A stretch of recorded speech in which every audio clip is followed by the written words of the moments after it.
Assalomu alaykum hurmatli talabalar. Bugun ikkinchi chet tili italyan tili fanidan sizlar bilan preposizione, predlog mavzusini ko'rib chiqamiz. Italyan tilida predlog preposizione deb ataladi. Dastavval predloglar ikkita katta guruhga bo'linadi. Preposizione semplice va preposizione articolata. Preposizione semplice bu oddiy predloglar, preposizione articolata artikellashgan predloglar hisoblanadi. Birinchi navbatda preposizione semplice oddiy predloglar bo'yicha to'xtalamiz. Italyan tilida oddiy predloglar 8 tani tashkil qiladi. Bular a, di, da, su, in, con, per va tra, fra predloglari. Birinchi o'rinda a predlogi so'zma-so'z tarjima qilganda ga ma'nosini ifodalaydi. Gap tarkibida kelganda a predlogi boshqa ma'nolarda ham, vazifalarda ham ishlatiladi. Misol uchun, io vado a Milano, men Milanga boraman. Bu yerda yo'nalish ma'nosida ishlatilgan holatini ko'rishimiz mumkin. Ikkinchi predlogimiz di predlogi. Di predlogi ning va haqida degan ma'nolarni anglatadi.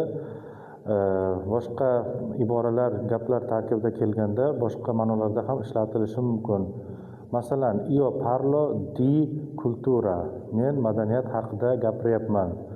Yoki bo'lmasam di predlogini biror kishiga narsa buyumning tegishligini, qarashligini ham bildiradigan holatlari mavjud. Keyingi predlogimiz in predlogi. In predlogi ichida degan ma'noni anglatadi. Bundan tashqari in predlogini transport vositalari oldidan ham ishlatishimiz mumkin. Masalan, io vado al università in treno, men universitetga poyezdda boraman. Keyingi predlogimiz su predlogi. Su predlogi ustida deb tarjima qilinadi. Bundan tashqari su predlogini haqida, borasida degan ma'nolari ham mavjud. Masalan, l'insegnante parla su cultura, ya'ni o'qituvchi madaniyat haqida gapiryapti. Yoki bo'lmasam la matita è sulla tavola, qalam stolning ustida turibdi. Keyingi predlogimiz con predlogi. Con predlogi bilan deb tarjima qilinadi. Demak, ish harakatni birgalikda, hamkorlikda bajarilishda ishlatiladi. Masalan, io vado al università con i miei amici, men universitetga do'stlarim bilan boraman. Keyingi predlogimiz per predlogi uchun deb tarjima qilinadi. Masalan, io vado in Italia per lavorare, men Italiyaga ishlash uchun boraman.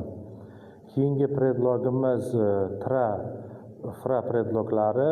Bular bir xil ma'noga ega, ikkovini ham demak ishlatsak bo'ladi. Qaysidir gapda tra yoki frani ishlatishimizni farq qilmaydi. Tra predlogi orasida, o'rtasida deb tarjima qilinadi. Bu odamlar o'rtasida, orasida, buyumlar yoki bino orasida ma'nolarida kelishi mumkin. Masalan, la farmacia si trova tra banca e la chiesa, ya'ni dorixona, cherkov va bank orasida joylashgan. Bundan tashqari biz yuqorida aytganimizdek, predloglarning ikkinchi katta turi mavjud, ya'ni preposizione articolata, artikellashgan predlog. Bu boshqa ko'plab tillarda mavjud bo'lmasligi mumkin, lekin italyan tilida predlog va artikelning birga qo'shilib kelishi holati mavjud. Bu 8 ta predlog ichida faqatgina 5 tasida kuzatiladi bu holat. Birinchisi a predlogiga artikellar qo'shilib kelganda birinchi shaklda al, keyin alla, keyin allo, al apostrof va ko'plik shakllariga ega bo'ladi. Buni biz aniq artikelni qachon ishlatadigan bo'lsak, xuddi shunday holatda ishlatishimiz mumkin. Ya'ni ikkinchi marta aytilayotgan kontekstdagi aniq narsa buyum mavzuga nisbatan yoki bo'lmasam aniq ifodalanib, izohlanib kelayotgan narsa buyum joy nomiga nisbatan ishlatsak bo'ladi. Masalan, io vado alla mia casa, men uyimga boraman. Bu yerda aniq mening uyim, ya'ni uyni aniq izohlab kelyapmiz. Shuning uchun a predlogiga la artikli qo'shilib, alla artikellashgan predlog ishlatish o'rinli bo'ladi. Keyingi predlogimiz di predlogiga artikellar qo'shilganda del, della, dello, del apostrof kabi shakllarga ega bo'ladi va bu shakllarni ko'plik formalari ham mavjud. Keyingi predlogimiz da predlogi. Da predlogiga artikellar qo'shilganda dal, dallo, dal apostrof, dalla kabi shakllarga ega bo'ladi. Keyingi predlogimiz in predlogiga artikellar qo'shilganda birmuncha o'zakda o'zgarish bo'ladi.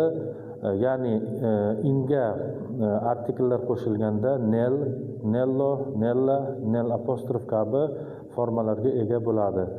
Keyingi predlogimiz su predlogiga artikellar qo'shilib kelganda sul, sullo, sul apostrof, sulla kabi formalarga ega bo'ladi.